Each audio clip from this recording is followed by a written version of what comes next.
दुष्काळाचा काळ ठराविक असतो, अतिवृष्टीचा काळ ठराविक असतो, परंतु कोविड आपल्याकडे आज जवळपास 3 महिने लॉकडाऊन होऊन पूर्ण झालेले आणि अजूनही कोविडच्या संदर्भामध्ये केंद्र सरकार एकंदरीतच देश पातळीवर काय निर्णय घेतो त्याच्याकडे देखील आपल्या सगळ्यांचं लक्ष आहे.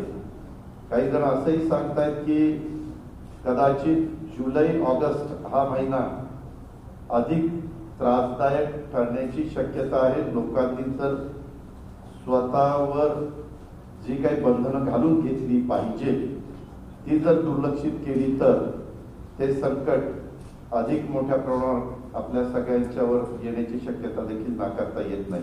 काल मला पवार साहेबांनी एका महत्वाच्या कामाच्या करता बोलवलेलं होतं. वर्षा गायकवाड ज्या पण शिक्षण मंत्री त्याला उपस्थित होत्या. बरेच दिवस शिक्षकांचा एक प्रश्न प्रलंबित आहे, विशेषतः कायम विनादान तत्वावरच्या शाळांच्या बद्दलचा. त्याही संदर्भात चर्चा झाली. नंतर रात्री माझी मुख्यमंत्र्यांच्याही बरोबर चर्चा झाली. त्याच्यातून पण आम्ही लवकरात लवकर त्या ठिकाणी मार्ग काढतोय. काही पाठीमागे जे निर्णय मोदीच्या सरकारने घेतलेले त्याची बाधा त्याच्यामध्ये येते. त्याचबरोबर आशा वर्कर्सचा पण एक प्रश्न आहे.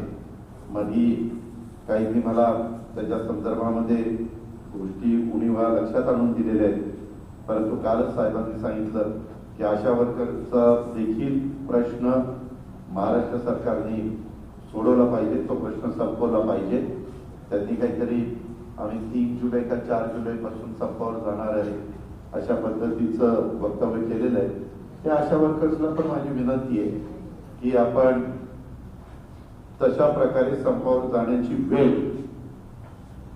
महाविकास आघाडी त्यांच्यावर त्या ठिकाणी येऊन देणार नाही अशा प्रकारची पण खात्री मी या पत्रकार परिषदेच्या निमित्तानं माझ्या तमाम भगिनी वर्गाला, आमच्या आशा वर्गामध्ये काम करत असणाऱ्या आमच्या मुलींना सगळ्यांना या निमित्तानं करू इच्छितो. पीक कर्जाच्या बद्दल आपण सुरुवातीला म्हणाला तो प्रश्न निर्माण झालेला होता, परंतु त्याच्यानंतर मंत्रालयामध्ये बैठक होऊन तिथं बँक ऑफ महाराष्ट्र आणि इतर बँकांचे सगळे वरिष्ठ अधिकारी आलेले होते. त्यांना आम्ही हमी दिली, कारण आमच्याकडे कर्जमाफीचा निर्णय झाल्यानंतर 11 लाख शेतकऱ्यांना ते कर्ज माफीमध्ये बसतायत. 8,000 कोटी रुपये त्यांना लागत आहेत. परंतु मार्च एप्रिल मे मध्ये कोरोनाचं संकट आल्यामुळं सगळे आपला टॅक्स जो यायचा तो सगळा बंद झाला. म्हणून आम्ही त्यांना सांगितलेलं आहे की तुम्ही त्यांना नवीन कर्ज द्या. तुमचे 8,000 कोटी आणि ते देईपर्यंत त्याला लागणारं व्याज, त्या दोन्ही गोष्टी राज्य सरकार देईल. हे तोंडी सांगितलं नाही. त्याच्यामध्ये आम्ही कॅबिनेटला तशा प्रकारचा निर्णय घेतला आणि तो निर्णय घेऊन तशा प्रकारची हमी सहकार विभागाकडनं त्या बँकांना दिली. राज्य सहकारी बँकेंना दिली, जिल्हा बँकांना दिली. त्यांनी वाटप त्या ठिकाणी सुरू केलं. बँक ऑफ महाराष्ट्राचे त्या दिवशी संबंधित अधिकारी आणि बाकीचे पण होते. ते म्हणले की आम्ही पण वाटप सुरू करतो. आता आम्हाला खात्री पटली की सरकार आमचं व्याज पण म्हणजे आम्ही पैसे देईपर्यंत जेवढं व्याज होईल ते व्याज आणि मुद्दल असं द्यायचं ठरलं. भाजपने काल आंदोलन पण केलं, अनेक ठिकाणी परिस्थिती गंभीर आहे, याबद्दल आपलं काय म्हणणं आहे? दुसरा प्रश्न की अजूनही कोकणाचा बराचसा भाग अजूनही अंधारात आहे. कोकणाचा तुम्हाला कोकणाची जर भौगोलिक परिस्थिती बघितली तर लक्षात येईल. आपण आजूबाजूची जी मंडळ आहेत त्या मंडळाच्या सगळ्या टीम त्या महावितरण कंपनीने तिथं पाठवल्या. महत्वाची शहरं आणि महत्वाची गावं ही त्याच्यामध्ये सगळी कव्हर झालेली आहे. परंतु दुर्गम भागामध्ये असणाऱ्या वाड्या किंवा तांडे असं आपण ज्याला म्हणतो की ज्याला तिथपर्यंत पोहोचण्याच्या करता ती लाईट टाकणं ते थोडंसं अडचणीचं पडतं. अशाच फक्त काही गोष्टी राहिल्या. म्हणून त्या दिवशी चर्चा झाल्यानंतर कॅबिनेटने त्या भागातल्या लोकांना रॉकेट पुरवायचं, जेणेकरून आपल्याला वीज देता येत नाही तोपर्यंत त्यांना काहीतरी घरामध्ये दिवा असला पाहिजे. म्हणून रॉकेट पुरवण्याचा निर्णय मोफत रॉकेट पुरवण्याचा निर्णय आपण घेतला. त्याची अंमलबजावणी पण झाली.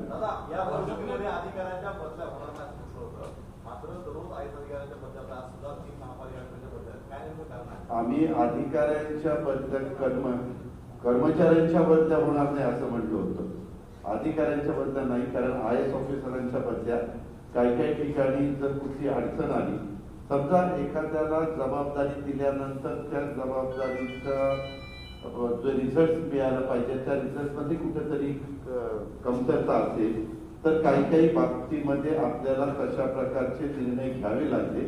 ते निर्णय जनतेच्या हिताच्या करता राज्य सरकार. दादा, दोन प्रश्न. एक विद्यार्थ्यांचा, जे आता विद्यार्थी कोविड-19 हॉस्पिटलमध्ये काम करत आहेत त्यांची अंतिम वर्षाची परीक्षा रद्द होणार नाही असं ICMR सांगितलंय. आता विद्यार्थ्यांचं असं म्हणणं आहे की आम्ही 7 तास काम करत असल्यामुळे आम्हाला अभ्यासासाठी पुरेसा वेळ मिळत नाही, तर आम्हाला 45 दिवस वाढून मिळाले. आपण म्हणतोय ती वस्तुस्थिती खरी आहे. त्याच्याकरता केंद्राची पण मदत पाहिजे, कारण केंद्राने पण तो निर्णय घेतला पाहिजे. काल माझी मुख्यमंत्री महोदयांच्या बरोबर याबद्दलची चर्चा झाली. मुख्यमंत्री महोदय म्हणाले की ज्यावेळेस त्यांची VC असते त्यावेळेस हा मुद्दा सगळी म्हणजे हा फक्त आपल्या महाराष्ट्रातला नाही पूर्ण देशाचा मुद्दा आहे. त्याकरता हा मुद्दा पंतप्रधानांच्या लक्षामध्ये आणून देऊ, त्याच्यातून तशा प्रकारची परवानगी घेण्याचा प्रयत्न. आणि डॉक्टरांची मागणी पण रास्त आहे. आताही डॉक्टरांनी जे सांगितलं ते, आणि त्यांनी वेगवेगळ्या चॅनलला 2-3 डॉक्टरांनी ज्या मुलाखती दिल्या त्या पण त्यांची वस्तुस्थिती खरी, ते काम करायला तयार आहे. परंतु एवढं सगळं काम करत असताना त्यांना अभ्यासाला जो वेळ मिळायला पाहिजे होता तो या सगळ्या अडचणीमुळे मिळू शकत नाही. त्याकरता त्यांच्या मागणीला राज्य सरकारचा पाठिंबा आहे आणि आम्ही आमच्या परीनं देखील केंद्राला हे लवकरात लवकर कसा निर्णय घ्यायला भाग पाडण्याचा आमचा प्रयत्न चालू है. एक सवाल है, आपने कहा कि अगर लोगों ने जो SOP है, गाइडलाइन है कोरोना को लेकर के सरकार की वो फॉलो नहीं किया तो आगे कीमत चुकानी पड़ेगी. अभी लोग मांग कर रहे हैं कि और ज्यादा अनलॉक किया जाए और आप कह रहे हैं कि लोग SOP फॉलो नहीं कर रहे हैं. कहीं लोग जो सरकार की गाइडलाइन है उसको लेकर के अवेयर नहीं है या फिर उसको फॉलो नहीं करना चाहते. ट्रेनिंग की मांग भी लगातार लोगों की तरफ से हो रही है कि जनरल पैसेंजर के लिए भी लोग दादा गेलेले काही दिवसात प्रत्येक दिवशी 2000 पेक्षा जास्त कोरोनाबाधित रुग्ण सापडले. म्हणजे लॉकडाऊन शिथिल हा आकडा वाढतच चाललेला आहे. तुम्ही म्हणता ही वस्तुस्थिती खरी आहे. आपण टेस्टिंग वाढवलेलं आहे. टेस्टिंग वाढवलेलं असल्यामुळं या बाबतीमध्ये ज्या गोष्टी पुढे आल्या, टेस्टिंग वाढवलेलं असल्यामुळं रोज बाधित असणाऱ्यांची संख्या पुढे जास्त प्रमाणामध्ये यायला लागली. जर टेस्टिंग वाढवलं तर ह्या गोष्टी घडणार, परंतु त्या घडल्या तर आपल्याला ते कंट्रोलमध्ये आणण्याच्या करता मदत होऊ शकेल. दुसरी गोष्ट, रेल्वेच्या बद्दल आपण जे काही केलं, आम्ही त्यांना सांगतो की ती लोकल जे कोणी महानगरपालिकेमध्ये काम करणारे, आपल्या ह्याच्यामध्ये राज्य सरकारमध्ये काम करणारे किंवा बँकेमध्ये काम करणारे अशा लोकांना ती रेल्वे उपलब्ध करून त्या ठिकाणी दिली पाहिजे. तशा प्रकारची रेल्वे उपलब्ध करून दिली. परंतु आता बाकीच्यांची मागणी यायला लागली किंवा आमचं पण पोट आहे, आम्हाला पण जायला यायला लागतं, आमचाही विचार झाला पाहिजे. परंतु जिथं संख्या वाढते तिथं नाईलाजास्तव सरकारला कठोर भूमिका घ्यावी लागते. तुम्ही जर बघितलं तर त्यातल्या त्या ग्रामीण भागामध्ये बऱ्याच अंशी काम सुरू झालेलं आहे. खरीपाच्या पेरण्या सुरू झाल्यात, लागणी ऊसाच्या सुरू झाल्यात. आम्ही मोठ्या प्रमाणावर त्या त्या भागातला कापूस असेल, सोयाबीन असेल, चणा डाळ असेल, हरभरा डाळ असेल, मका असेल, ह्याच्या खरेदी आमच्या चालू आहेत. मधल्या काळामध्ये काही अडचणी आल्या होत्या त्या पण सोडवण्यात आलेल्या आहेत. अशा प्रकारचा आमचा प्रयत्न चाललेला आहे. पण एक गोष्ट खरी आहे, मुंबई असेल किंवा पुणे असेल किंवा सोलापूर, जळगाव अशी काही शहरं आहेत किंवा ठाणा जिल्ह्याचा काही परिसर असेल, अशामध्ये आपल्याला संख्या तिथं वाढतीये. आम्ही सतत केंद्राची पण टीम आमच्याशी संपर्क साधून आहे. आम्ही देशात पण इतर ठिकाणी काय काय होतो याचा पण आढावा घेण्याचा प्रयत्न करतोय. पण त्यामध्ये आता इथं डॉक्टर मान्यवर बसलेले आहेत, त्यांनाही तुम्ही विचारलं तर फिजिकल डिस्टन्स आणि बाहेर लोकांच्या मध्ये जात असताना मास्क वापरणं, आपली आपली खबरदारी त्या ठिकाणी घेणं, या गोष्टी तितक्याच गरजेच्या आहेत. आणि जरा कुणाला त्रास थोडासा जरी सुरू झाला तर त्याबद्दल ताबडतोब त्यांनी शेजारच्या दवाखान्यामध्ये जाऊन संपर्क साधला पाहिजे. ही गोष्ट देखील तितकीच खरी. पण एक गोष्ट, आणि आता या गोष्टीला 3 महिने पूर्ण झालेले आहेत. 3 महिने पूर्ण झाल्यानंतर देखील तुम्ही बघा, पोलीस पण आपलं काम करतायत, डॉक्टर काम करतायत, नर्सेस आपण आपलं काम करतायत. त्यासाठी पण एक आहे, आता डॉक्टरांनी सांगितलं त्याप्रमाणे सुरुवातीच्या काळामध्ये जेवढी भीती एक नागरिकांना सगळ्यांना वाटत होती, ती भीती काही प्रमाणामध्ये त्यांची कमी झालेली आहे. आणि आमचा प्रयत्न सरकारचा हा आहे की हा आटोक्यात लवकर यावा आणि मॉर्टॅलिटी ही कुठल्याही परिस्थितीमध्ये थांबली जावी अशा प्रकारचा प्रयत्न आमचा सार्वजनिक आरोग्य विभाग आणि वैद्यकीय शिक्षण विभाग या दोन्ही विभागाचा आणि आम्हाला सगळ्या सरकारमधल्या काम करणाऱ्या सहकार्यांचा चालू कुणाचे चीन के साथ जो संबंध बिगड़े हमारे जवान शहीद उसके बाद महाराष्ट्र ऐसा पहला राज्य है जिसने अपने कई सारे प्रोजेक्ट जो है वो होल्ड पे रखने शुरू कर दिए, कई सारे एग्रीमेंट मीटिंग के कैंसिल कर दिए हैं। उन्हें चाहते भी ते करायलाच पाहिजे ना। जे राष्ट्र आपल्याकडे वाकड्या नजरेत फक्त कुरबुरी आपल्या विरोधामध्ये काढतं अशा राष्ट्राच्या संदर्भामध्ये कडक भूमिका त्या ठिकाणी घेतलीच पाहिजे। उलट नागरिकांनी त्या चीनी तयार झालेल्या एक देखील वस्तू वापरू नये। आपल्या इथल्या 100-125 कोटी जनतेने ते केलं तर चीन जागेवरच येईल।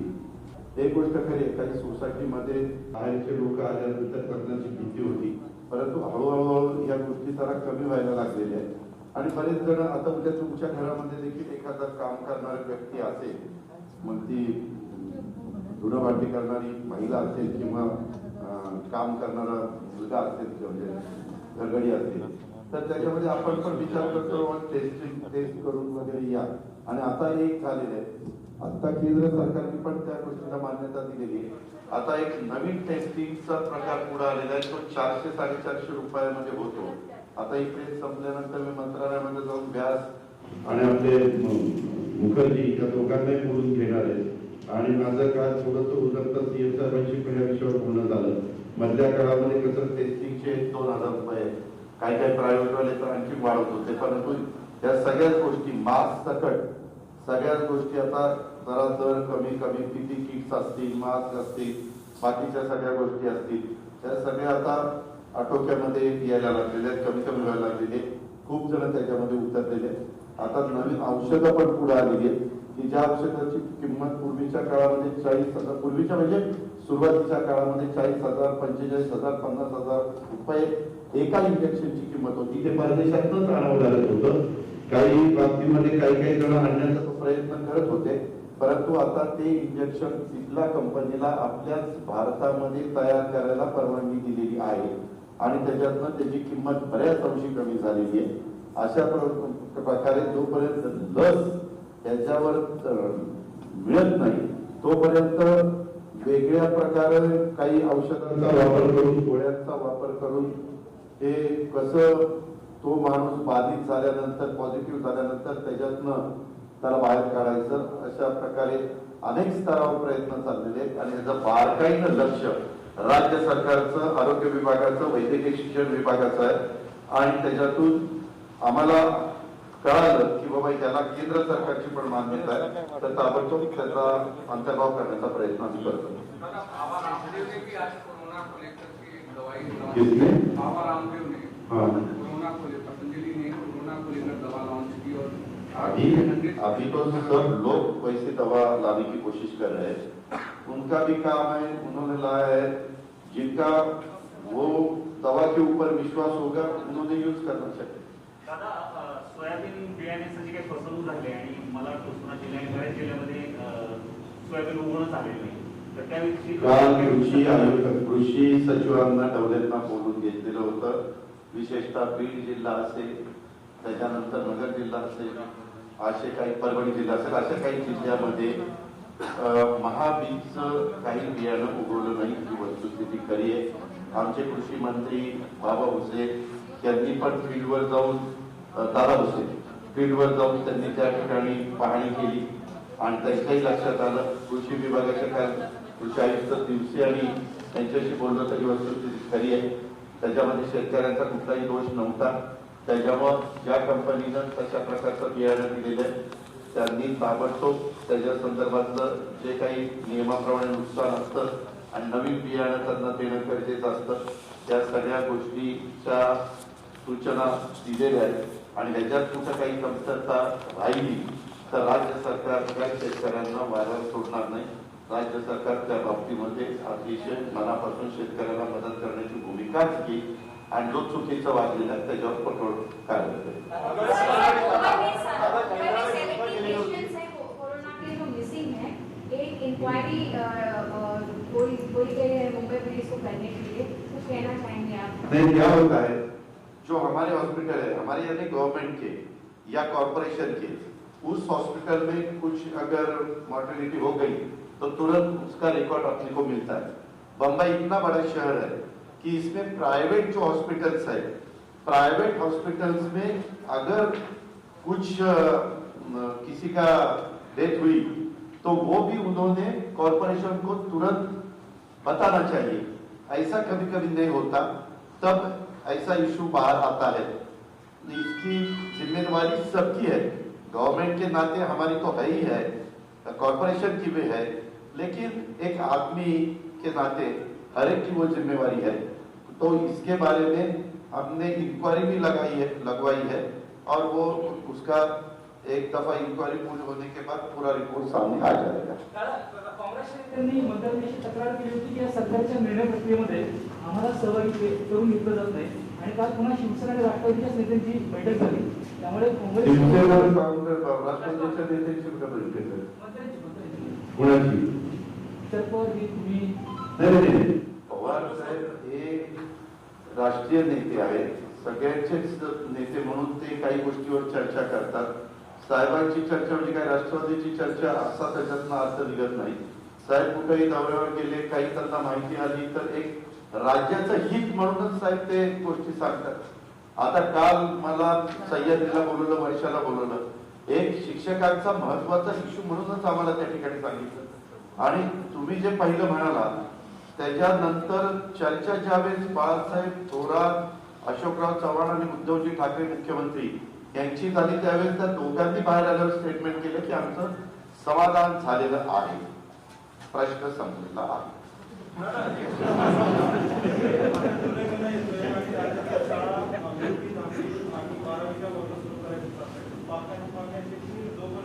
आम्ही अजिबात सुरू करत नाही। कुणी म्हणत असलं तर त्यांना काही तसं त्यांनी तो विचार केला असेल, त्यांना असं वाटलं असेल की तोपर्यंत परिस्थिती आटोक्यात येईल आणि आपल्याला शाळा सुरू करता येईल।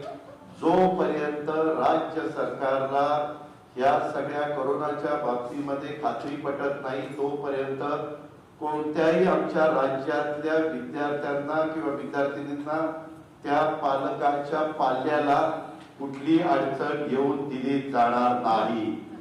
आता शेवटचा प्रश्न, केंद्र सरकारने घोषणा केली होती, राज्याला काय फायदा झाला का?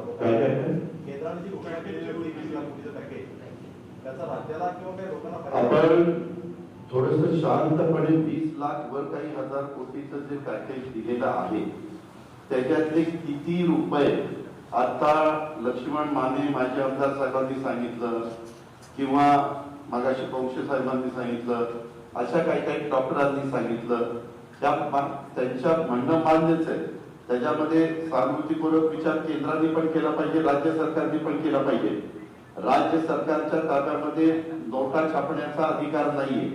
आज आम्ही गेल्या 3 महिन्यामध्ये पगार करत असताना काय आमची अडचण होती ते आमचं आम्हाला माहितीये। काही लोकांचा पहिल्या महिन्यातला पगार पण पूर्ण दिला नाही, तो गणपती उत्सवाच्या पर्यंत देण्याचा आमचा सगळ्यांचा प्रयत्न आहे। अजूनही अर्थव्यवस्था कुठल्याही परिस्थितीमध्ये पूर्वपदावर आलेली नाही, काही प्रमाणामध्ये यायला टप्प्याटप्प्याने त्या ठिकाणी लागलेली आहे। परंतु जे पॅकेज दिलं त्या पॅकेजचा खूप काही तातडीनं मदत सगळ्यांना होईल अशाचा भाग नाही। काही निर्णय इतके लॉंग टर्मचे आहेत, त्यांनी कर्ज काढायचं, मग बँकेमध्ये जायचं, मग त्या कर्जाला काही हप्ते व्याजामध्ये सवलत मिळणार, काही इतर सवलत मिळणार, अशा सगळ्या गोष्टी आहेत। त्याच्यामध्ये खूप चर्चा वेगवेगळी झाली ते पॅकेज दिल्यामुळे। एक आहे त्या पॅकेजच्या निमित्तानं देशातल्या कानाकोपऱ्यामध्ये काम करत असणाऱ्या 12 बलुतेदार किंवा इतर वर्ग दिवसभर काम केल्यानंतर त्यांची संध्याकाळी चूल पेटते, म्हणजे रोजचा काम केल्यावरच त्यांना पैसे मिळतात, अशा वर्गाला फार काही मदत त्या ठिकाणी होत नाही। आता राष्ट्रवादी वेलफेअर ट्रस्टनी जसं त्यांच्या अकाउंटला काही पैसे टाकले, असा अनेक घटक आहेत। तुम्ही त्या सगळ्यांची नावं घेतली तर बराच वेळ जाईल, पण तो खूप मोठा वर्ग असा आहे की त्याला तिथं त्यांच्या अकाउंटला पैसे त्या ठिकाणी दिले गेले पाहिजेत। आणि तशा प्रकारे आम्ही वेळोवेळी पंतप्रधानांशी पण संपर्क स्वतः मुख्यमंत्री साधतायत. मी देखील अर्थमंत्री या नात्याने अर्थमंत्री महोदय केंद्राच्या त्यांच्याशी पत्रव्यवहार केला, इतर मान्यवरांशी पत्रव्यवहार केला, असा आमचा प्रयत्न चालू. परंतु ते पॅकेज खूप काही मदत करणार आहे असं वाटत. Okay, thank you. थँक्यू. अनेक जे तरुण व्यावसायिक आहेत ते देखील आता अडचणीमध्ये, मग त्यांच्यासाठी सरकार किंवा राष्ट्रपतीचं काही नियोजन आहे का? आणि अनेक डॉक्टरांना जर स्टार्टअप वाढून दिलेलं आहे तर ते फक्त लॉकडाऊनमध्ये असतं की त्याच्या पुढे कंटिन्यू आता सध्या कोरोनाचं संकट दूर करण्याच्या करता सगळ्यांची मदत घेतली जाते, त्या प्रकारे तो निर्णय घेतलेला आहे. आणि एकंदरीतच राज्याची परिस्थिती, केंद्राची राज्याची दोघांची परिस्थिती सुधारल्यानंतर बाकीच्या गोष्टी पूर्वपदावर आल्यानंतर निश्चितपणे याच्यामध्ये सहानुभूतीपूर्वक विचार केला जाईल. नंबर एक, तरुणांच्या बाबतीमध्ये ही अडचण त्या ठिकाणी आहे, परंतु त्यांचं जे रेकॉर्ड, कारण पैसे कोणाला द्यायचे तर त्याचं काहीतरी पूर्वीच्या काळामध्ये आपल्याकडं कसं होतं, सुशिक्षित बेरोजगार त्याचा रेकॉर्ड असायचं. तशा पद्धतीनं रेकॉर्ड जर असेल तर त्याच्यात निर्णय घ्यायला सोपं जातं. नाही तर मग उद्या मला मिळाले नाही अशा प्रकारच्या खूप वेगवेगळ्या प्रकारच्या तक्रारी होतात. तर इथून पुढच्या काळामध्ये आधार कार्डचा उपयोग करून घेऊन वेगवेगळ्या संघटना आहेत, त्या प्रत्येक संघटनांनी आपली सगळ्यात जर नंबरवर त्यांची नावं, त्यांचे अकाउंट नंबर, त्यांचे मोबाईल नंबर जर केले तर या गोष्टी बऱ्याच उपयोगी पडतील. आता जसं केंद्राने जो मजूर आहे म्हणजे बाहेरच्या राज्यातून येणारा जो वर्ग आहे त्याच्यावर रेकॉर्ड करायचं चाललं, 50,000 कोटीचं पॅकेज त्यांच्याकडे जाहीर केलं. पण ते पॅकेज जाहीर करताना यादी कुणाकडे, जसं आपल्याकडे बांधकाम मजुराची यादी आहे जे त्याच्यामध्ये नोंद करण्यात आली, मध्ये आम्ही बघा त्यांना प्रत्येकी काही हजार रुपये देण्याची व्यवस्था केलेली होती. तशा पद्धतीचा रेकॉर्ड असेल तर मदत करणं सोयीचं होतं. धन्यवाद.